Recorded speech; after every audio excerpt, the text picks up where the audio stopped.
Eh bien, bonjour à tous et ravi de vous retrouver en ce 1er février pour une soirée spéciale orientation proposée par le groupe Omnes Éducation, leader de l'enseignement supérieur privé en France qui rassemble plus de 13 écoles. Alors, si ce nom ne vous évoque rien, je suis sûre que si je vous partage les noms des écoles du groupe, ça vous parlera davantage. Si je vous dis INSEC, Sup de Pub, Sup de Création, HEIP, ESCE, ECE et bien d'autres. Et oui, les écoles du groupe Omnes Éducation forment chaque année 40 000 étudiants dans les domaines du management, de l'ingénierie, des sciences politiques, de la communication ou encore de la création. Alors, beaucoup d'écoles, beaucoup de formations qui vont permettre à nos étudiants de s'épanouir en toute confiance avec un objectif clair, développer au maximum leur employabilité. Quelle que soit leur orientation professionnelle, les diplômés du groupe Omnes Éducation trouvent facilement un emploi, non seulement à la sortie de l'école, mais aussi tout au long de leur carrière. Et dans ces temps incertains, c'est plutôt rassurant. Alors, je vous propose de démarrer tout de suite cette soirée qui n'a été imaginée rien que pour vous, lycéens et parents de lycéens. Alors, au programme, nous débuterons avec les précieux conseils de la pétillante Anne Sirier, qui est coach en orientation scolaire et booster de talent comme elle aime se présenter, et avec qui on va évoquer Parcoursup et tous ses secrets. Puis à 18h30, une table ronde nous attend avec les équipes de 7 écoles du groupe Omnes Éducation qui vont vous partager chacune un bon conseil pour préparer au mieux les oraux d'admission pour votre future formation post-bac. Vous allez voir du pratique, rien que du pratique, c'est promis. Et comme vous le savez, vous aurez ensuite la possibilité à tout moment, entre maintenant et 20h, d'aller échanger dans les sous-salles avec les équipes d'admission des écoles ainsi que des étudiants de nos 7 écoles. Alors, elles vous attendent à tout moment pour répondre à vos questions et vous proposeront des petits pitchs, chacune de leur école, dans leur salle à 19h et à 19h30. Alors que vous soyez plutôt fan de business, d'ingénierie, politique, création, communication, ou que vous n'ayez pas encore une idée précise, mais que vous soyez très curieux de découvrir un panel varié de formations, vous êtes au bon endroit, ne bougez pas. Si vous avez un problème technique, il y a le chat, n'hésitez pas à y laisser vos messages. Notre équipe sera un plaisir de vous y répondre. Allez, c'est parti. Débutons tout de suite avec notre première invitée, donc Anne Sirier, coach en orientation scolaire. C'est parti, on est ensemble jusqu'à 18h30 pour parler Parcoursup et vous donner les meilleurs conseils sur la stratégie à adopter sur cette plateforme. Bonjour Anne. Bonjour Florence, je suis ravie. Comment ça va? On est ravis, on va profiter d'être avec toi. Alors, Parcoursup, par quoi est-ce qu'on commence? Par quoi est-ce qu'on commence? On va commencer déjà par se dire qu'il faut peut-être définir son projet d'abord. Si on peut envoyer la slide. Absolument, ça va arriver. Voilà, parfait. Donc, tu disais commencer d'abord par se questionner sur soi-même, sur son propre projet. Voilà, exactement. Donc, la slide suivante sur le projet professionnel. Donc, effectivement, Parcoursup, c'est simplement une plateforme qui permet de mettre en lien, en fait, le candidat avec les différents établissements, mais c'est l'aboutissement, en fait, d'une réflexion. Donc, avant ça, et puis j'imagine que les parents et leurs jeunes ont réfléchi déjà à accompagner de leur lycée depuis quelques semaines, quelques mois peut-être, sur ce qu'ils aiment, leurs atouts, est-ce qu'ils sont plutôt créatifs, est-ce qu'ils sont plutôt scientifiques, est-ce qu'ils sont plus tournés vers l'international, et puis pour le coup, quels sont les métiers qui les intéressent en particulier. Et tout ça, ça doit déboucher assez naturellement sur un type d'études. Est-ce que je veux faire des études longues? Est-ce que je veux faire des études sélectives ou plus courtes, plus pratiques, en alternance? Et donc, depuis quelques semaines, depuis quelques mois, les jeunes ont eu l'opportunité d'assister à des webinaires comme ce soir, par exemple, ou aux journées portes ouvertes organisées par les écoles, ou encore aux immersions qui leur permettent de tester des cours. Et puis là, vous avez un certain nombre de logos, de partenaires que peut-être vous connaissez déjà pour en savoir un petit peu plus sur l'orientation, et sans compter les podcasts Lost in Orientation qui sont construits par le groupe Omnes Éducation. Moi, j'ai usage de dire, et ça figure dans mon cabinet, choisissez un travail que vous aimez et vous n'aurez pas à travailler un seul jour de votre vie. C'est Confucius qui le disait et je partage complètement son avis. C'est tout ce qu'on souhaite pour nos jeunes. On est d'accord, on valide. Exactement. Alors, je vois déjà venir les parents qui hurlent en disant Parcoursup, c'est l'horreur. Mais moi, j'ai quand même un truc à vous dire, c'est que côté coach, nous, c'est notre meilleur ami Parcoursup. J'y étais encore il y a un quart d'heure avec une jeune que j'accompagnais sur ses vœux. Vraiment, la version 2023 est très, très conviviale. et vous avez une foule d'informations. Déjà, regardez les chiffres vertigineux, en fait. Il y a 21 000 formations qui se sont concentrées sur Parcoursup et qui vous permettent, avec le même calendrier, de définir des vœux, avoir accès à un nombre d'informations absolument incroyable qui va guider chaque étudiant pour savoir si c'est la bonne formation ou non. Ça s'adresse donc et aux jeunes qui sont en train de passer le baccalauréat et aux jeunes en réorientation, puisque ce qui représente eux-mêmes un tiers des personnes sur Parcoursup.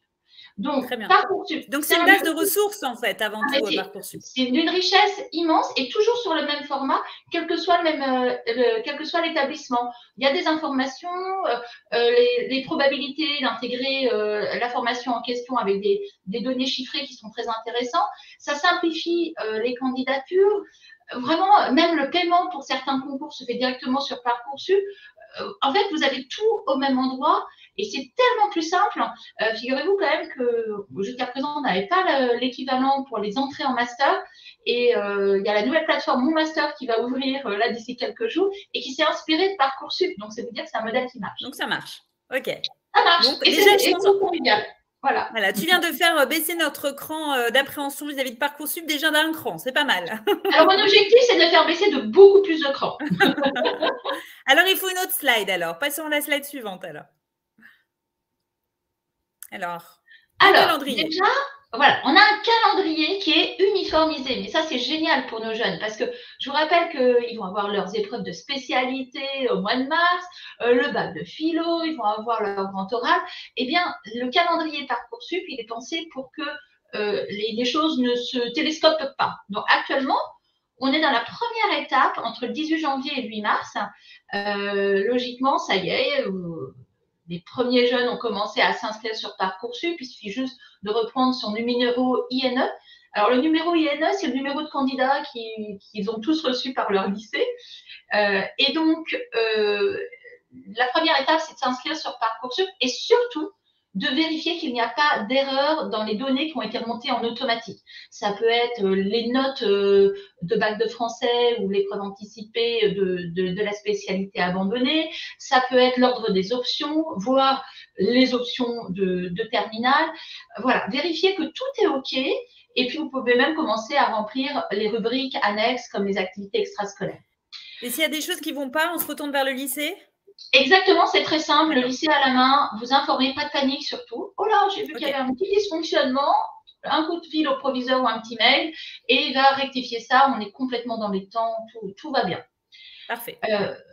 Avant le 8 mars, la mission de chaque jeune, accompagné peut-être de ses parents, eh bien, c'est de valider les 10 vœux. Chaque jeune a droit à 10 vœux. On va voir tout à l'heure qu'on peut les démultiplier. Mais il faut absolument avoir rapatrié les vœux sur votre dossier, sans se tromper.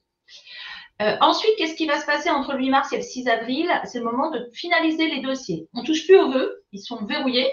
En revanche, on va compléter avec ces fameuses lettres de motivation qui correspondent au PFM, le projet de formation motivé. Et puis compléter, si vous ne l'aviez pas encore fait, les différentes activités extrascolaires et centres d'intérêt. Mais il va se passer après beaucoup de choses entre le 6 avril et le 1er juin. Le 6 avril, donc ça y est, vous les jeunes et les parents, c'est terminé, vous ne touchez plus à Parcoursup, mais c'est le moment où les établissements vont regarder votre dossier, l'étudier. Alors, dans certains cas, on aura un concours, par exemple le concours Avenir ou encore le concours Sésame. Dans certains cas, il y aura juste un oral, un entretien de motivation. Et donc, tout est fait pour que la décision finale soit donnée au 1er juin à tous les candidats en même temps.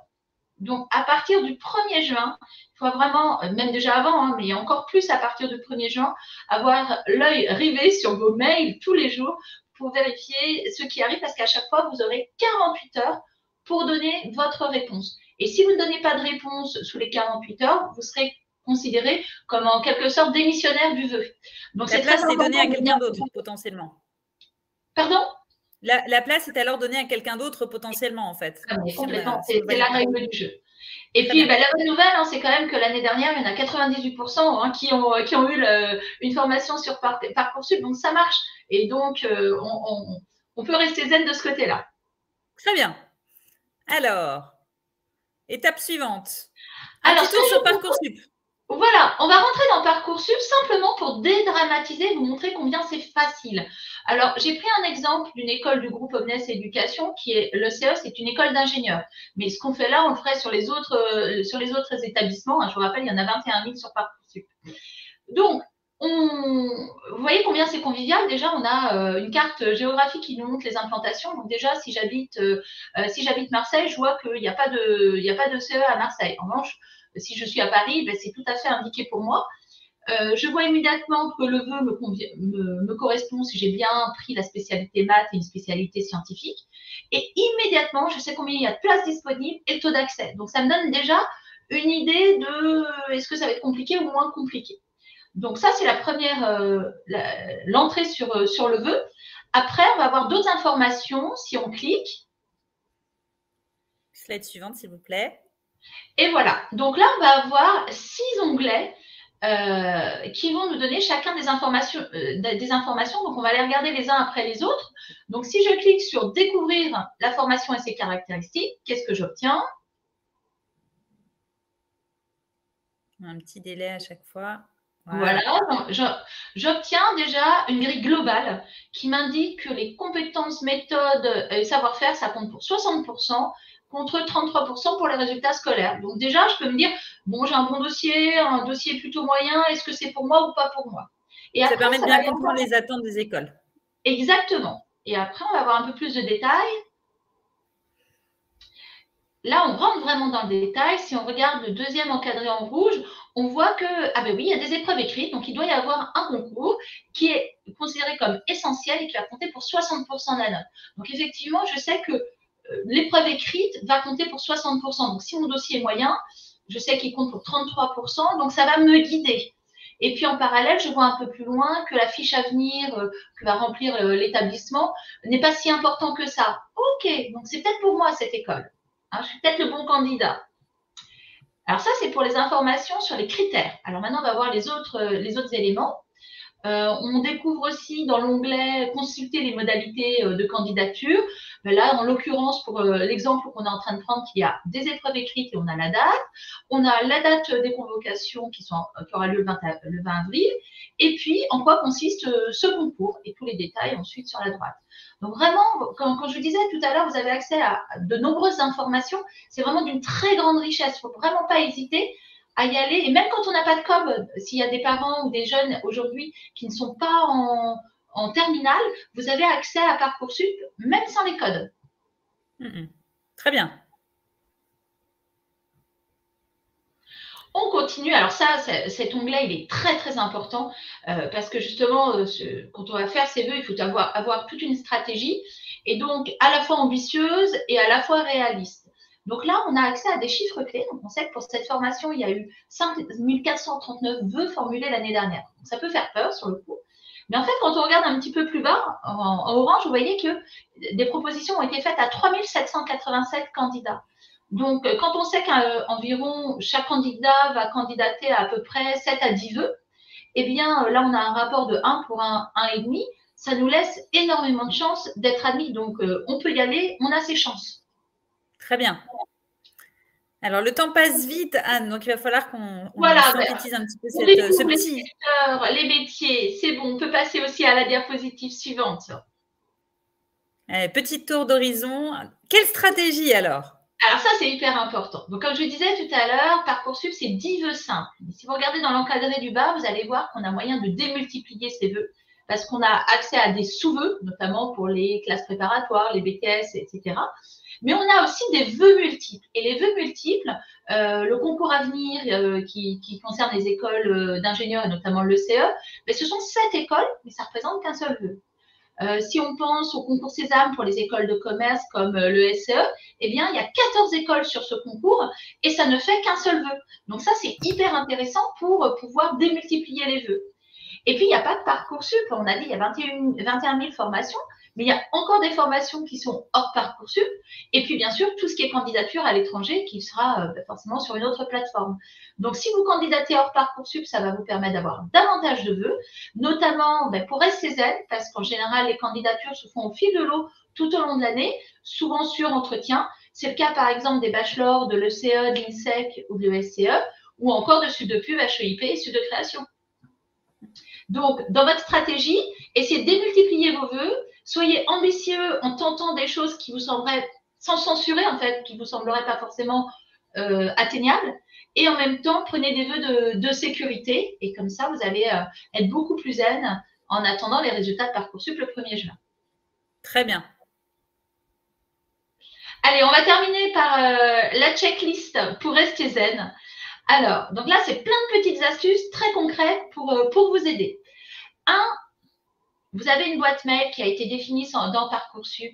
Vous pensez à la regarder régulièrement parce que, comme je vous l'ai dit, vous pouvez avoir des convocations pour des concours ou pour des entretiens. Donc, dès que vos vœux sont validés, il faut surveiller très régulièrement et encore plus à partir du 1er juin puisque c'est là que vous allez avoir les résultats. Donc, chaque matin, vérifiez si vous avez des résultats qui remontent.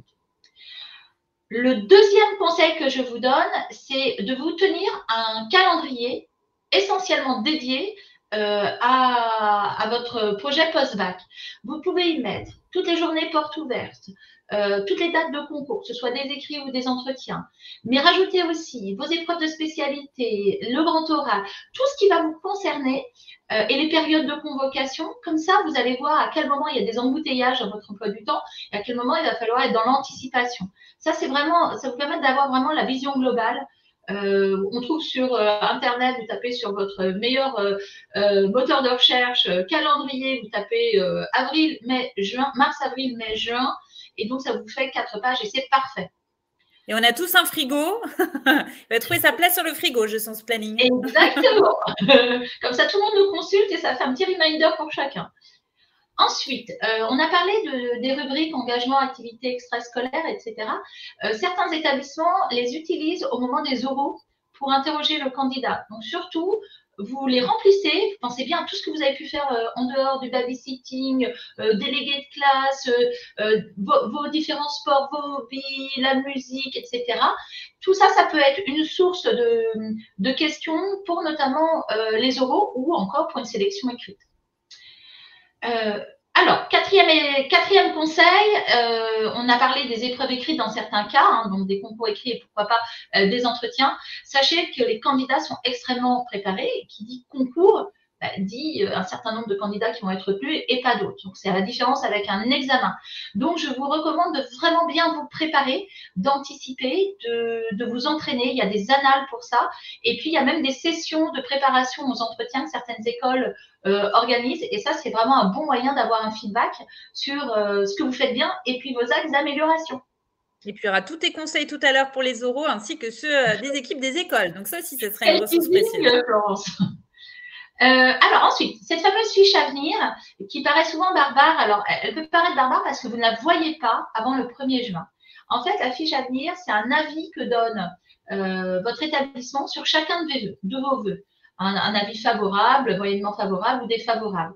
Alors, le meilleur conseil que je peux vous donner, c'est de partager avec vos professeurs principaux ou proviseurs, tout dépend qui dans votre lycée va compléter cette fiche à venir, lui parler de votre projet, de dire ce qui est votre vœu numéro 1, ce que vous voulez vraiment faire, pour qu'au moment où il va compléter cette fiche à venir, il fasse le lien avec ce que vous êtes pour vous mettre un avis le plus favorable possible. Ensuite, on a dit optimiser les vœux, hein, donc les vérifier. Et pourquoi pas, avant d'appuyer sur le bouton magique, validation définitive, peut-être faites-le avec jeunes et parents ensemble, parce qu'on est toujours plus riche quand il y a plus d'yeux. Ce serait quand même dommage de faire une erreur. Et quand je vous en parle, c'est déjà du vécu. On a déjà entendu qu'ils s'en sont mordus les doigts. Donc, double check avec le jeune pour valider. Exactement, double check. Et puis ensuite, on a des dates butoirs. Hein. Vous les avez vu, le calendrier Parcoursup tout à l'heure. Eh bien, pensez à anticiper toutes ces dates. Pourquoi? Parce que c'est plusieurs centaines de milliers de jeunes qui sont sur Parcoursup à toutes ces dates butoirs. Et donc, on a toujours un risque de saturation du système. Donc, quand vous voyez le 8 mars, eh bien, si vos vœux sont remplis une semaine avant, vous les validez définitivement et c'est OK.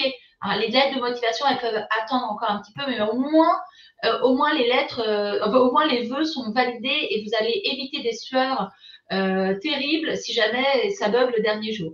Même chose pour la date limite pour les lettres de motivation et les engagements et les activités extrascolaires.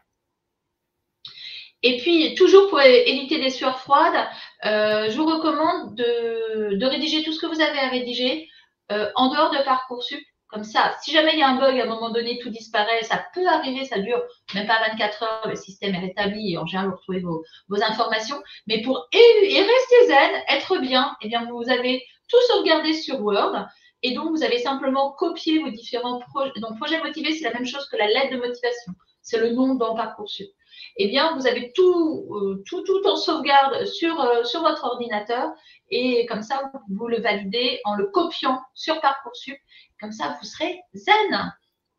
Génial. Alors là, je pense qu'on a bien baissé le taux de stress vis-à-vis de Parcoursup. C'est un bon début. Merci beaucoup, Anne, pour tous ces conseils. Si vous avez des questions, n'hésitez pas. Vous avez le chat.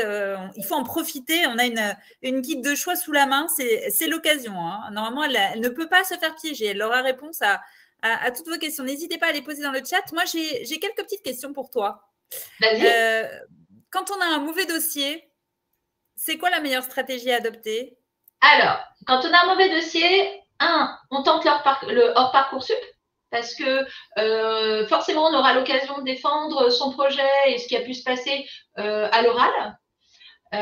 Et deux, on tente les concours parce que par définition, les concours laissent de côté le dossier et donc on a l'occasion de, si on potasse son concours, si on le prépare, si on s'entraîne, eh bien, on a toutes ses chances comme les autres. Ouais, très bien.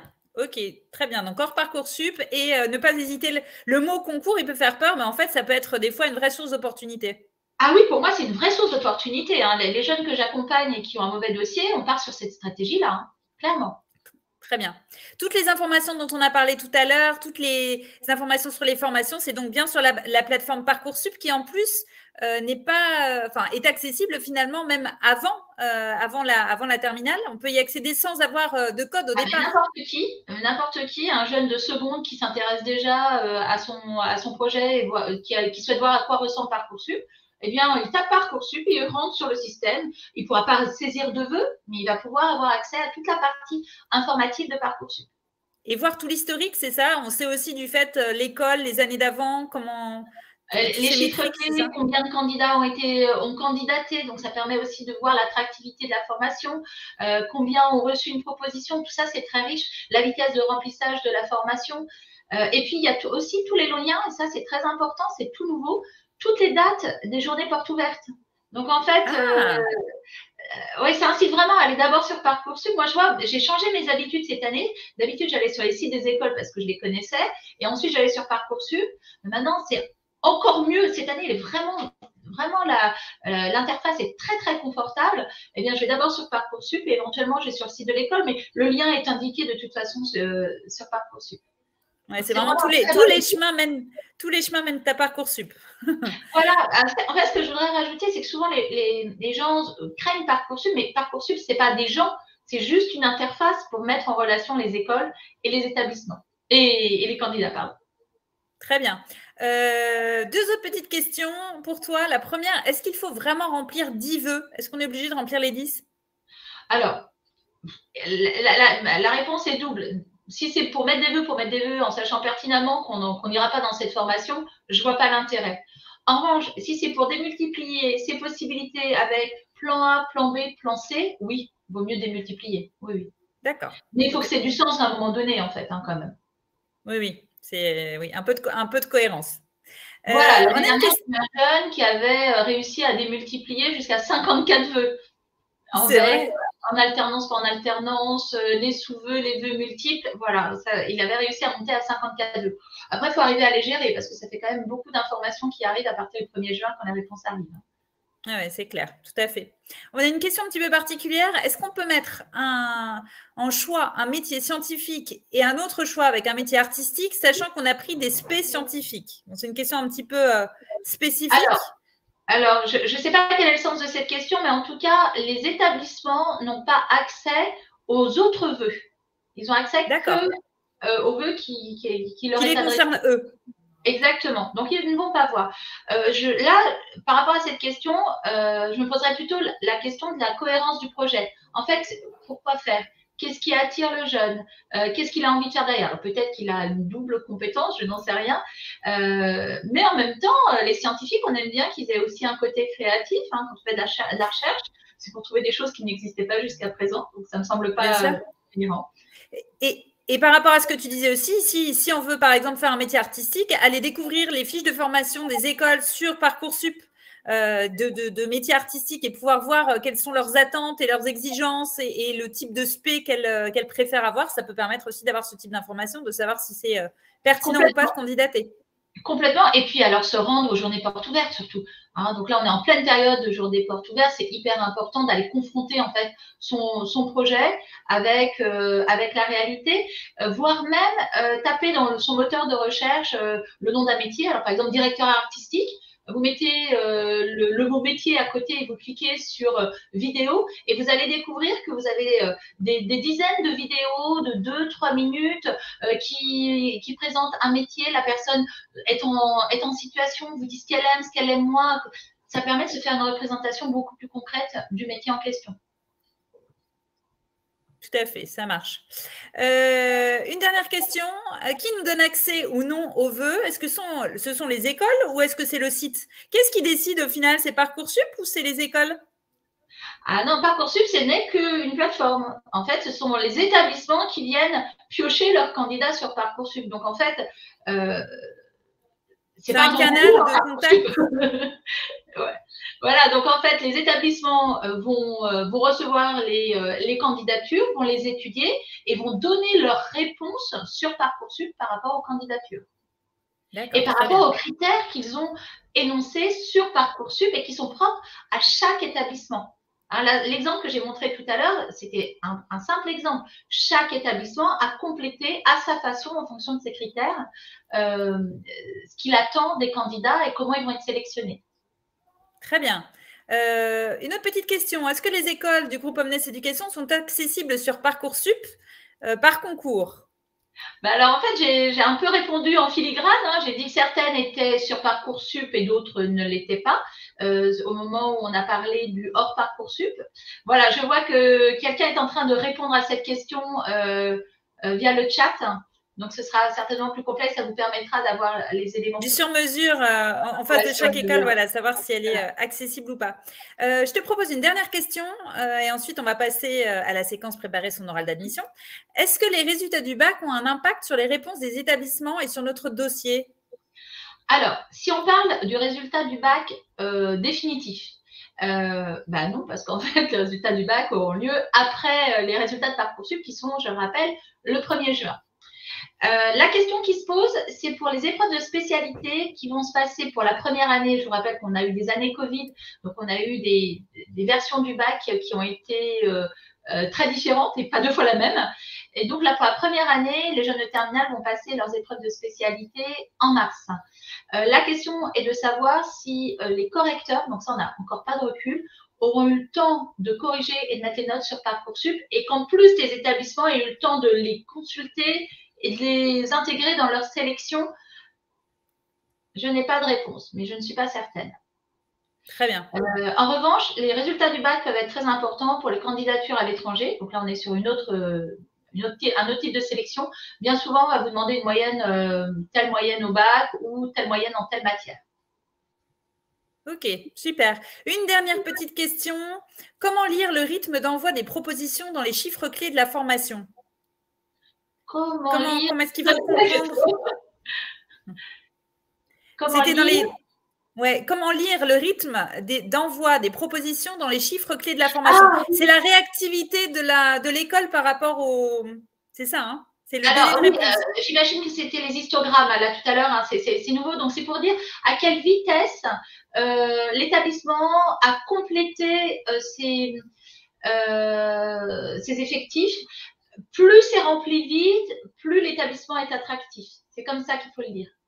C'est-à-dire qu'un établissement qui remplirait très vite à 100% au 30 juin, on considère que ça y est, tout est fini, il ne se passera rien après le 30 juin, alors que vous imaginez bien qu'il faut que le système, chacun trouve chaussure à son pied, donc ça prend un petit peu de temps sur la première quinzaine de juin.